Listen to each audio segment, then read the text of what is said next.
Hello everyone and bonjour. Welcome to our Trade Commissioner Market Briefing session on South Korea. I'm John Zimmerman, Minister Counselor and Senior Trade Commissioner at the Canadian Embassy here in Seoul. Today, we will introduce the Korean creative industries sector, specifically the Korean animation industry. Let's start, however, with a few facts about Korea. Korea is located in Northeast Asia and is virtually an island since its borders are with North Korea and the sea. Its closest neighbors are China, its largest commercial partner, and Japan, with which it shares a strong economic connection. Korea's landmass is about 1% of Canada's. It's about the same size as New Brunswick. However, Korea's population is over 52 million, with over a third of people living in the greater Seoul area. About 70 years ago, by the end of the Korean War, the country was in ashes. With a GDP per capita of less than $100, it was the poorest country in the world. Following the devastation of the Korean War, however, Korea began a process of export-led economic development, transforming from the poorest country to a developed country. Today, after what is called the Korean economic miracle, its economy is the 10th to 13th largest in the world and the 4th largest in Asia. Indeed, it is one of only 7 countries in the world belonging to the 30-50 club, countries that have a population of over 50 million people and a per capita GDP of at least $30,000. With companies that you know well, such as LG, Samsung, Hyundai, POSCO, Kia, and SK, Korea is a leader in high-end electronic goods, automobiles, batteries, semiconductors, 5G internet, shipbuilding, nuclear technology, and steel making. However, it has recently developed incredible strength in the creative industry sector. Who hasn't heard of its K-culture, K-pop, and K-film industry? In June 2018, Canada announced the new Creative Export Strategy developed by the Department of Canadian Heritage in partnership with Global Affairs Canada. The Creative Export Strategy aligns with the government's Creative Canada vision aimed at helping Canada's creative industries and artists reach domestic and international audiences. The Government of Canada provides support to creative industry exporters through the Creative Export Strategy. The Trade Commissioner's Service is also here on the ground to help you with market preparation, such as today's webinar, but also with personalized business advice and matchmaking services. If you have any questions on the Korean market, the Trade Commissioner's Service in Seoul is pleased to provide our assistance. Please don't hesitate to call on us. Thank you. Merci. 감사합니다.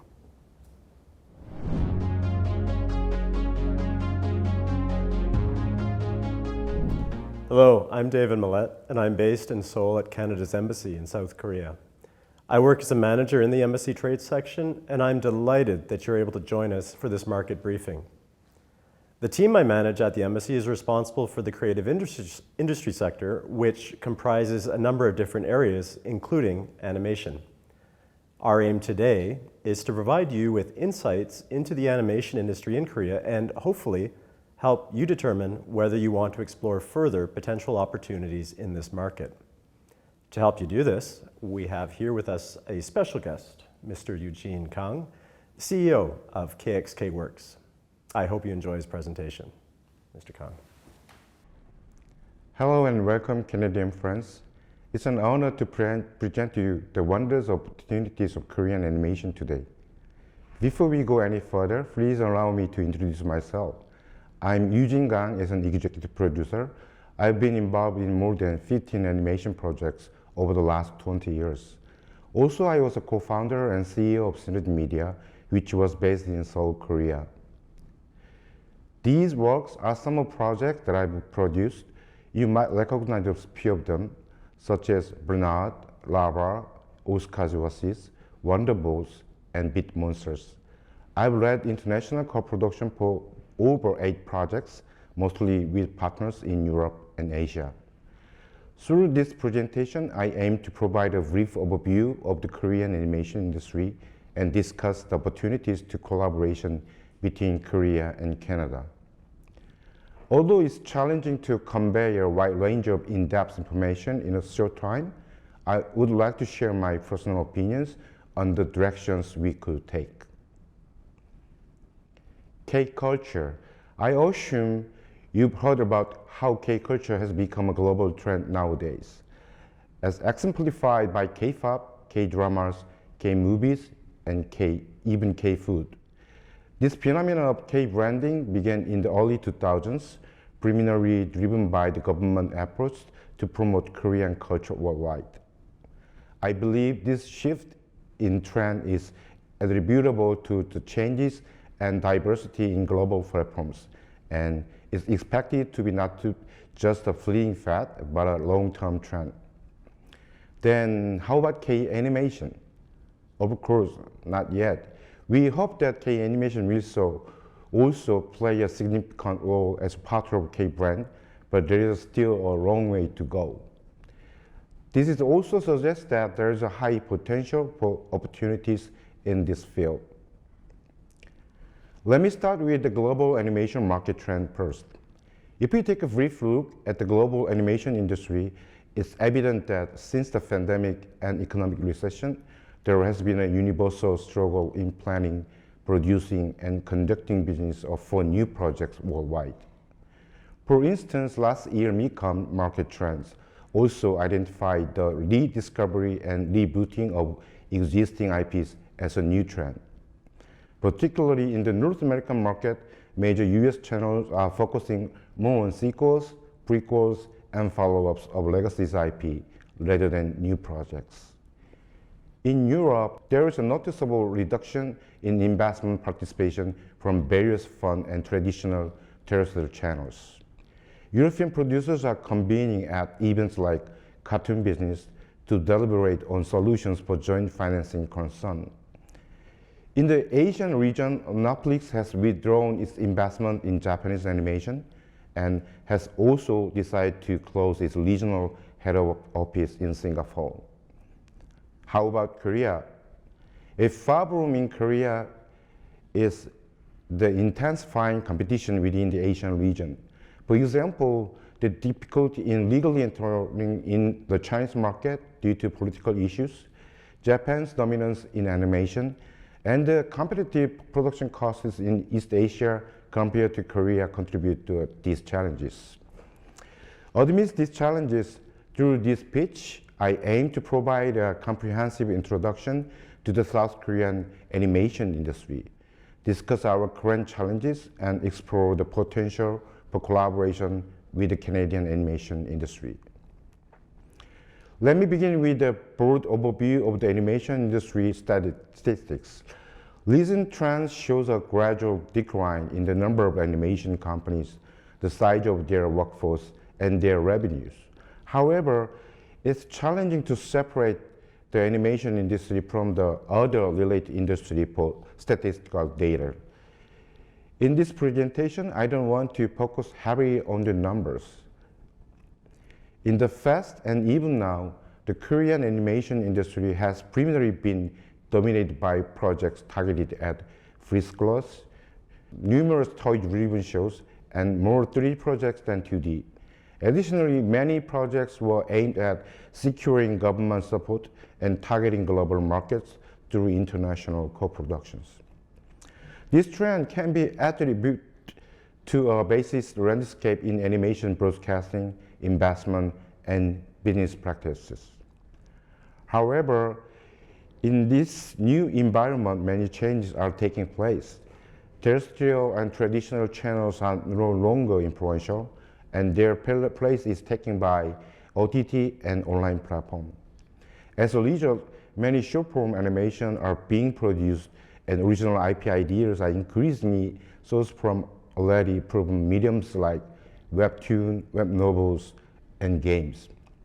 Additionally, new universes like the metaverse are being applied to animation, and AI and game engines are being utilized in their development. Next, let's take a look at some of the leading animation companies and IPs representing Korea. For the company introductions, I will focus on businesses that represent their unique operational characteristics and those that are publicly listed. Studio Mir is a company that has built its reputation and expertise over many years as an outsourcing firm. They are primarily known for handling numerous projects from North American clients, especially for Netflix.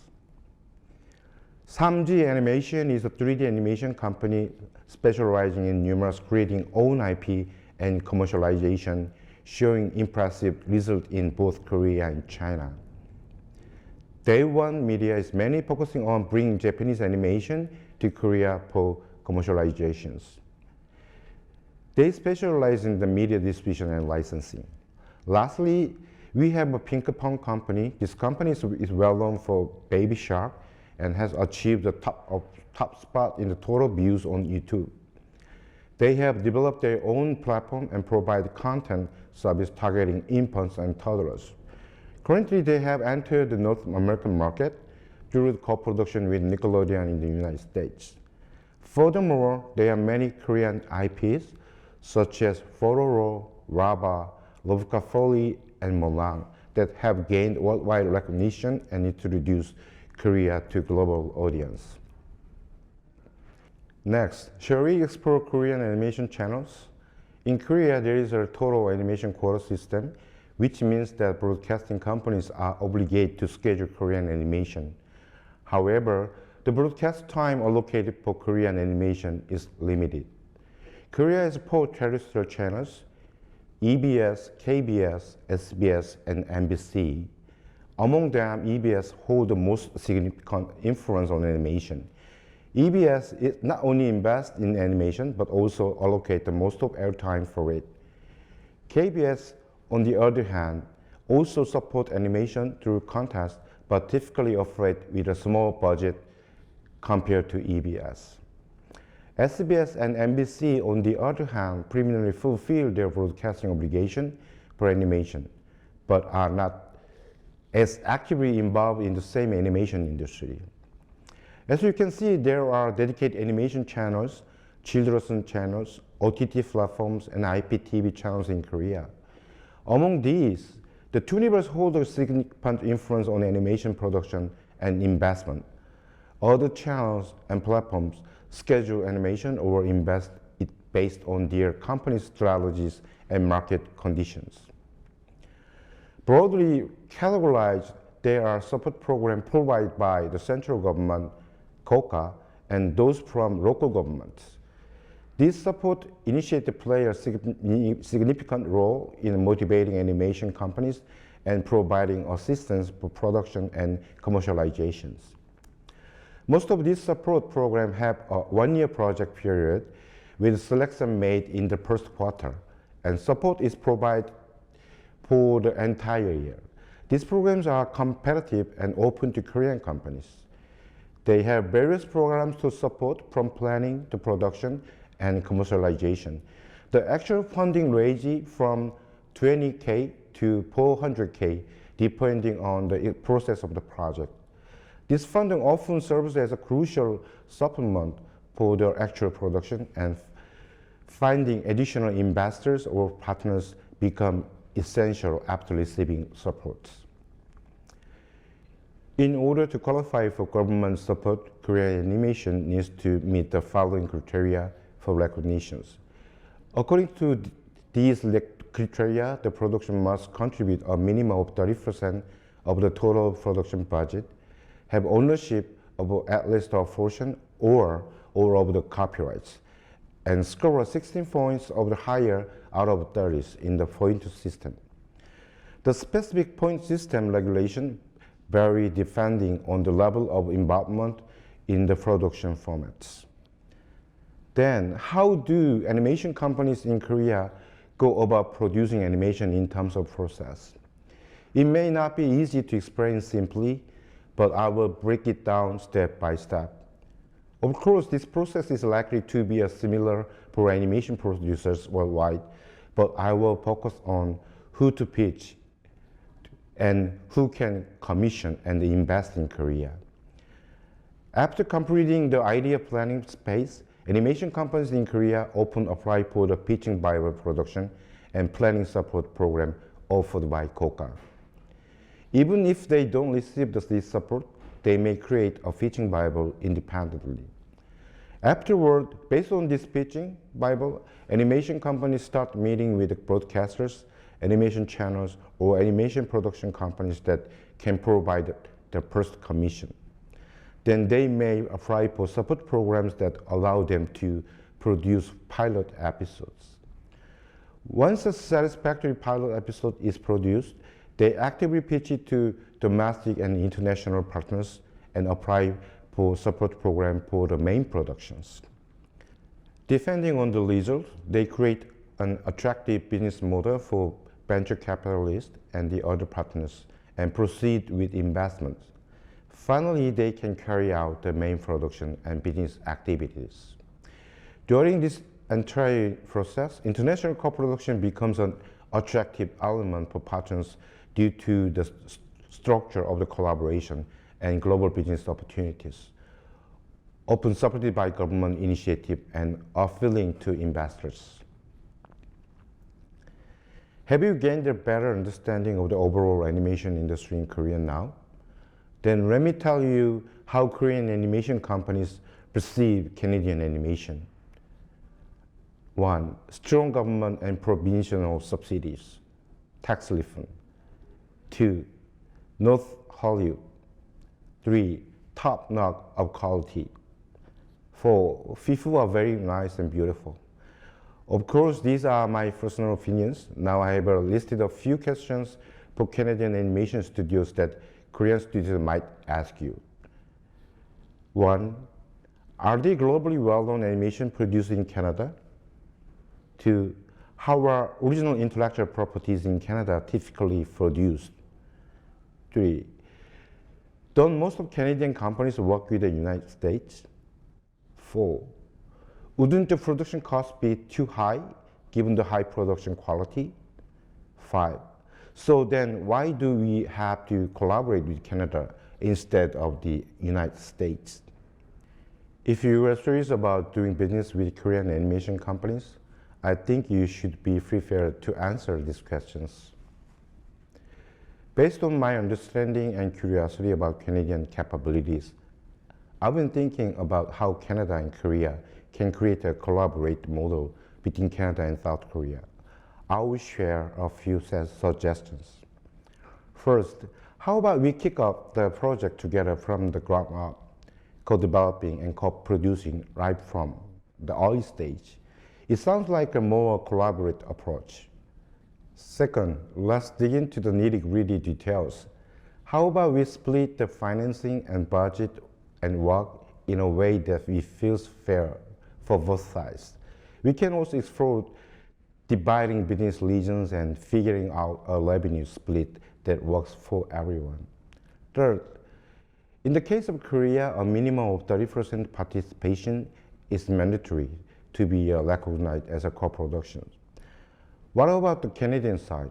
Let's find the necessary information to understand each other better. Lastly, what if we bring in 1 or 2 more third parties early on, maybe from pre-sales or tapping into other government supports?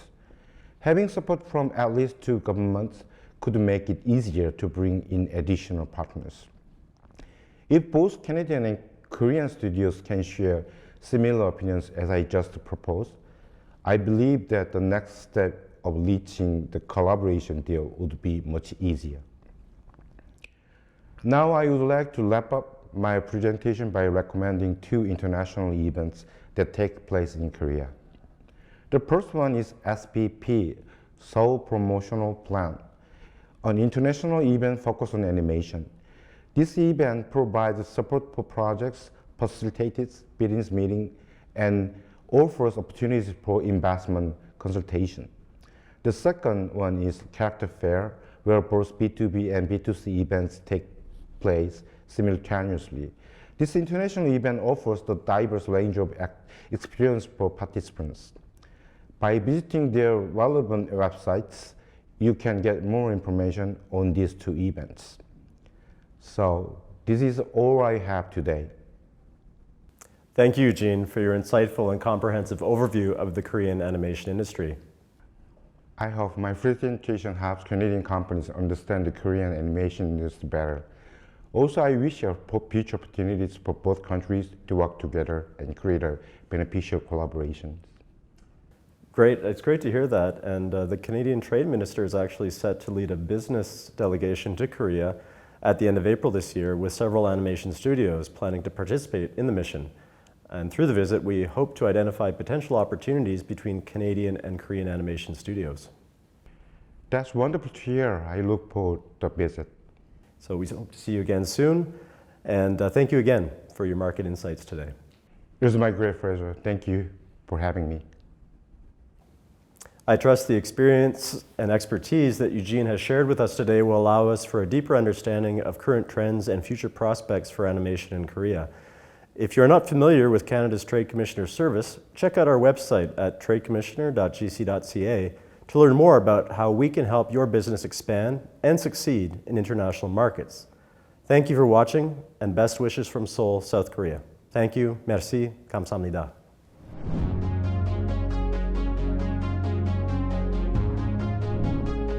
Hello, I'm Dominic Colasar, Director of International Trade Policy and Programs at the Department of Canadian Heritage. Bonjour, je suis Dominique Colasar, Directeur des politiques et programmes du commerce international au ministère du patrimoine canadien. Hope you've enjoyed this webinar so far, which we're happy to deliver to you in close collaboration and partnership with Global Affairs Canada's Trade Commissioner Service in Seoul, South Korea. By now, you've heard about business development opportunities that are worth exploring in South Korean creative industries market. I'd like to briefly outline how the Government of Canada can help you seize these opportunities under Canada's Creative Export Strategy. The strategy, first created in 2018, is now in its second edition. It offers programs and services to help Canadian creative industries maximize their export potential and competitive position on the international stage. Under the strategy, the Department of Canadian Heritage organizes and leads large, multi-sectoral trade missions to target markets across the world.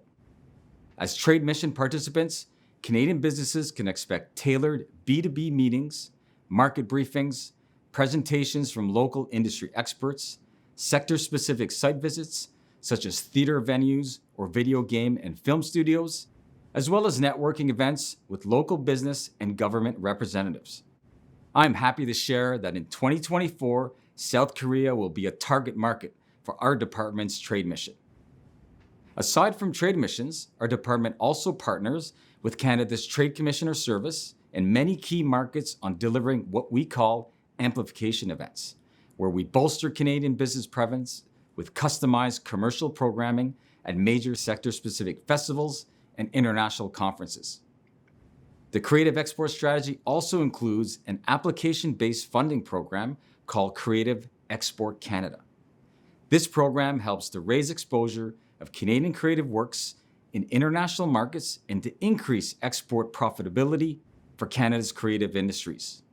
The program has two streams: the Export Readiness Stream for established exporters and the Export Development Stream for new or early-stage exporters. Another new feature of the strategy is the creation of the Creative Export Navigator Service at our department to help creative industry businesses and organizations navigate their export journey through a single point of contact to pinpoint services and programs within the Government of Canada which might be of interest and value. For more information on Canada's Creative Export Strategy, visit canada.ca. You could also email us at exports@pch.gc.ca to subscribe to our distribution list and receive information on future opportunities such as trade missions, amplification events, new application intakes for the Creative Export Canada program. I wish you the best of luck in discovering the South Korean market and forging new, long-lasting business partnerships. Je vous souhaite bonne chance dans votre découverte du marché sud-coréen et dans la création de nouveaux partenariats commerciaux durables. Merci. Thank you.